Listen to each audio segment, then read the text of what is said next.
নমস্কাৰ আমি সদৌ অসম চৰকাৰী চিকিৎসালয় অস্থায়ী কৰ্মচাৰী সন্থাই আজি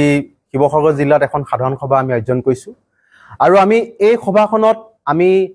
ঈশ্বৰ স্বৰূপ আমি ভগৱান হিচাপে সন্মানীয় অসমৰ মুখ্যমন্ত্ৰী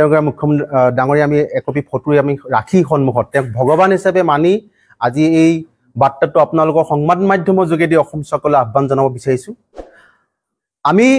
আমি অসম চৰকাৰক সন্মানীয় মুখ্যমন্ত্ৰীৰ লগতে স্বাস্থ্য বিভাগৰ স্বাস্থ্যমন্ত্ৰী ডাঙৰীয়াক আমি আহ্বান জনাও যে অসমৰ প্ৰতিখন চৰকাৰী চিকিৎসালয়ত প্ৰতিখন জিলাত অস্থায়ী কৰ্মচাৰী হিচাপে আজি বহু বছৰ ধৰি আমাৰ কৰ্মচাৰীসকলে দিনে ৰাতে স্বাস্থ্য সেৱা আগবঢ়াই আহিছে সুইপাৰ পৰা ধৰি এম্বুলেন্স ড্ৰাইভাৰলৈকে ধৰি ৰিচিপশ্যনৰ পৰা প্ৰতিটো ডিপাৰ্টমেণ্টত আমাৰ কৰ্মচাৰীসকলে দিনে ৰাতিয়ে সেৱা আগবঢ়াইছে কিন্তু অতি দুখৰ বিষয় যে ইমান কাম কৰি থকা অৱস্থাটো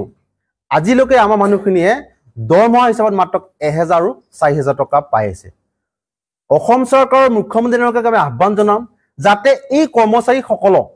যিসকলে চৰকাৰী চিকিৎসালয়ত কাম কৰি আছে তেওঁলোকক এটা উচিত মজদুৰি দিয়া আপোনালোকে ব্যৱস্থা গ্ৰহণ কৰিব বুলি আমি আশাবাদী যিহেতু বজাৰত যি জ্বলন্ত এটা সমস্যা সেই সমস্যাৰ সময়ত আজি এজন মানুহে 100 টকা লৈ পেলাই বা 4000 টকা এমাহত লৈ পেলাই এটা পৰিয়াল চলাব কেতিয়াও নোৱাৰে আমি মুখ্যমন্ত্ৰী মহোদয়ক আপোনালোকৰ সংবাদ মাধ্যমৰ যোগেদি আমি তেওঁক ঈশ্বৰ হিচাপে ভগৱান হিচাপে তেওঁক আজি আমি প্ৰতিজনে মানি পেলাই আপোনালোকৰ মাধ্যমে আহ্বান জনাও যে অতি সোনকালে আপুনি যেনেধৰণে বিভিন্ন বিভাগত চকু ফুৰাইছে বিভিন্ন আঁচনি প্ৰদান কৰিছে অসমত আমি ভাল পাইছো কিন্তু এই চৰকাৰী চিকিৎসালয়ত কাম কৰি থকা মানুহখিনিক আপুনি উচিত মজদুৰি অতি সিদ্ধান্ত কিয় গ্ৰহণ কৰে অসম চৰকাৰ অসমৰ আৰক্ষী বিভাগৰ লগত যেনেকৈ আজি হোমগাৰ্ডসকলে দিনে ৰাতে সেৱা কৰি আছে তেওঁলোকক আজি 3000 পৰা গৈ পেলাই 22000 24000 টকা দৰমহা প্ৰদান কৰিলে সেই একেখিনিয়ে স্বাস্থ্য বিভাগত আমাৰ কৰ্মচাৰীসকলে দিনে ৰাতি সেৱা কৰিছে কিন্তু তাৰ পৰিৱৰ্তে আমি সেই উচিত দৰমহা আজিলৈকে পোৱা নাই আপোনালোকক আমি জনাম যে যোৱা ডাইৰেক্টৰ অফিচৰ পৰা আছে যোৱা 2 জুলাই 2024 ইয়াত এটা স্পষ্ট ইয়াত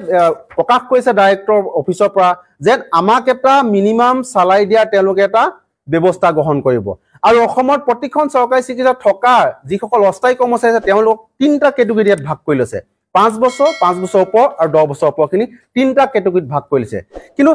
2024 2 জুলাইত আমাক যেতিয়া ডাইৰেক্টৰ অফিচৰ পৰা কৈছে যে আমাৰ মিনিমাম সালাৰি এটা দিয়া তেওঁলোকে এটা ব্যৱস্থা গ্ৰহণ কৰিছে কিন্তু আজি 2025 মে মাহৰ 25 তাৰিখ হলি কিন্তু আজিলৈকে আমাৰ কোনো ধৰণৰ সিদ্ধান্ত লৈ অসম চৰকাৰৰ পৰা আমি দেখা পোৱা নাই সেই গতিকে আমি আশাবাদী অসমৰ মুখ্যমন্ত্ৰী ডাঙৰীয়াই যে আমাৰ এই কৰ্মচাৰীসকলক উচিত দৰমহা প্ৰদান কৰিব পৰিয়ালটো চলাবৰ কাৰণে সিদ্ধান্ত ল'ব আৰু এটা কথা কওঁ যে আমি স্বাস্থ্য কৰ্মচাৰী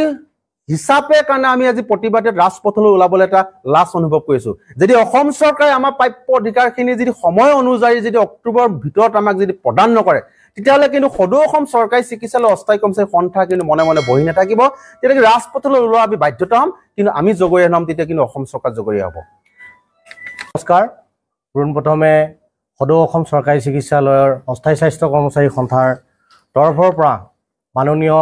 অসমৰ মুখ্যমন্ত্ৰী মহোদয় ডাঙৰীয়াক নমস্কাৰ জ্ঞাপন কৰিছোঁ আৰু লগতে তেখেতৰ এটি প্ৰতিচ্ছবি আমি সন্মুখত ৰাখিছোঁ আপোনালোকে সকলোৱে দেখিছে তেখেতেও যাতে এই বাৰ্তাটো পায় আৰু ইতিমধ্যে আমাৰ সম্পাদক ডাঙৰীয়াই আহল বহলভাৱে গোটেইখিনি কথা তেখেতৰ আগত হওক বা ৰাজঘৰত হওক আপোনালোকৰ জৰিয়তে আমি জনাব বিচাৰিছোঁ এতিয়া চাওক আমাৰ সম্পাদক মহোদয়ে ইতিমধ্যে কৈ উঠিছে কিন্তু তাতকৈ আশ্চৰ্যজনক কথা এইটোৱে হৈছে যে 2017 চনত যেতিয়া কংগ্ৰেছৰ স্বাস্থ্যমন্ত্ৰী হিচাপে হওক বা অন্যান্য বিত্তীয় মন্ত্ৰী হিচাপেই হওক তেখেতে আছিলে আজি তেখেত হৈছে অসমৰ বুলিয়ে নহয় তেখেতক আজি হয়তো বিশ্বই চিনি পায় বিশ্বই জানে অসমত এনেকুৱা এজন বলিষ্ঠ মুখ্যমন্ত্ৰী আছে বা নেতা এজন আছে যিজনে নেকি নকৰিবলগীয়া কামটো কৰিবলৈ সাৰ্থক কৰি উঠায় গতিকে সেয়েহে আমি তেখেতক আহ্বান জনাইছোঁ অনুৰোধ জনাইছোঁ আমাৰ সন্থাৰ তৰফৰ পৰা আমি কিয় বঞ্চিত হৈ আছোঁ আজি যদি তেওঁ 52টা বিভাগত গ্ৰেড পে দিয়াৰ কাৰণে ব্যৱস্থা কৰিব পাৰিছে তেতিয়াহ'লে স্বাস্থ্য বিভাগটো কিয় বাদ পৰি ৰ'ল এইটো পোনপটীয়া প্ৰশ্ন আমাৰ স্বাস্থ্য বিভাগটো কিয় বাদ পৰি গ'ল তেওঁ NIHMৰ পৰা সংবাদ পত্ৰিকাৰ বাবে প্ৰতিখন হস্পিটেলত উন্নতিকৰণৰ কাৰণে যিবোৰ ব্যৱস্থা গ্ৰহণ কৰিছে সেয়া আমি অতুলনীয় বুলি ভাবোঁ আৰু আমি জানো যে তেখেতে যথেষ্ট কৰিছে অসমক তেখেতে উচ্চ মানৰ এখন বিশ্বৰ ৰাজ্য হিচাপে স্বীকৃতিপ্ৰাপ্ত কৰাবলৈ বিচাৰিছে কিন্তু এনেকুৱাকৈ পাৰিবনে তেখেতে যদি আমিয়ে বঞ্চিত হৈ থাকোঁ স্বাস্থ্য আৰু শিক্ষা বুলি ক'লে অন্যতম বিভাগ বুলি আমি জানো কিন্তু স্বাস্থ্য যদি ভাল নাথাকে শিক্ষালৈ ভাল জানো লাভ হ'ব আজি শিক্ষকসকলক তেওঁ ৰেগুলাৰ কৰিলে কিন্তু আমি কিয় বঞ্চিত হৈ আছোঁ আমাৰ অথচ ডিপাৰ্টমেণ্টেলি বিভাগৰ ফালৰ পৰা আমাৰ ৰেগুলাৰেশ্যনৰ কাৰণে গোটেইখিনি ব্যৱস্থাপন হাতত লৈ তেখেতৰ ওচৰলৈ প্ৰেৰণ কৰিছে কিন্তু আমি বঞ্চিত হৈ আছোঁ গতিকে সেয়েহে আমি আগন্তুক দিনক তেওঁ যদি নিৰ্ধাৰণ কৰিছে আজি আশা অংগনবাড়ী শিক্ষা বিভাগৰ ৰান্ধনীসকলক এটা মজুৰি দিবৰ কাৰণে তেওঁ ব্যৱস্থা কৰিছে কিন্তু আমাৰ কাৰণে কিয় কৰা নাই আমাৰ কাৰণে মুখ কিয় খোলা নাই এইটো পোনপটীয়া প্ৰশ্ন আমাৰ হৈ তেখেতে আজিলৈকে এটা মুখ খোলা নাই গতিকে এইখিনি তেখেতে ৰাজহুৱা কৰক আমাক দিব বিচাৰিছে নে তেওঁ আঁতৰাব বিচাৰিছে গতিকে তেখেতক লগ কৰাৰ কাৰণে আমি আবেদন বহুত জনাই আহিছোঁ বিগত দিনবোৰত কিন্তু তেখেতে আমাক লগ দিয়া নাই কিহৰ কাৰণে লগ দিয়া নাই সেয়াও এটা প্ৰশ্ন গতিকে অনতি পলমে তেখেতক আমি আহ্বান জনাইছোঁ আমাৰ এই বিষয়টো উচিত এটা তদন্ত কৰি উচিত এটা ব্যৱস্থাপনা কৰি আমাৰ প্ৰাপ্য যিটো আমাৰ কৰ্মৰ যিটো মজুৰি সঠিক মজুৰি সেইখিনি দিয়াৰ কাৰণে তেওঁ যাতে ব্যৱস্থা গ্ৰহণ কৰে আৰু যদি তেওঁ অক্টোবৰলৈ এইখিনি নকৰে তেতিয়াহ'লে আমি অক্টোবৰৰ পিছত হয়তো গণতান্ত্ৰিকভাৱে আমি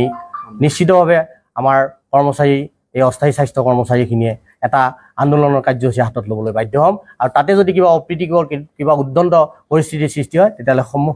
জগৰীয়া হ'ব ধন্যবাদ মূল কথাটো হ'ল আমি কলেজখন প্ৰতিষ্ঠা কৰিব লাগিব গতিকে আমি যোৱা কেইবাটাও বছৰত আমি অভিজ্ঞতা এটা দেখিলোঁ আমাৰ এটা অভিজ্ঞতা হ'ল যে নতুন যিসকল বিশ্ববিদ্যালয়ৰ পৰা পাছ কৰি ওলাই আহে তেওঁলোক অভিজ্ঞতা সম্পন্ন নোহোৱাৰ কাৰণে কলেজ এখনক বা ডিপাৰ্টমেণ্ট এটাক নেতৃত্ব দিয়াত তেওঁলোক ব্যৰ্থ হয় কাৰণ তেওঁলোকে এই নেতৃত্ব লিডাৰশ্বিপ এইটো সম্পৰ্কে নাজানে তেওঁলোকে একাডেমিক কেৰিকুলাম সম্পৰ্কে নাজানে এডমিনিষ্ট্ৰেটিভ ৰুলছ সম্পৰ্কে নাজানে তেওঁলোকে UGCৰ গাইডলাইন সম্পৰ্কে নাজানে কিন্তু যিসকল অৱসৰপ্ৰাপ্ত তেওঁলোকে অভিজ্ঞতা সম্পন্ন ব্যক্তি গতিকে নতুন কলেজ এখন নেতৃত্ব দিব লাগিব গতিকে 5টা বছৰৰ কাৰণে অভিজ্ঞতা সম্পুষ্ট মানুহক দায়িত্ব দিয়াৰ সিদ্ধান্ত আৰু মই ভাবোঁ যে এইটো সঠিক মূল কথাটো হ'ল আমি কলেজখন প্ৰতিষ্ঠা কৰিব লাগিব গতিকে আমি যোৱা কেইবাটাও বছৰত আমি অভিজ্ঞতা এটা দেখিলোঁ আমাৰ এটা অভিজ্ঞতা হ'ল যে নতুন যিসকল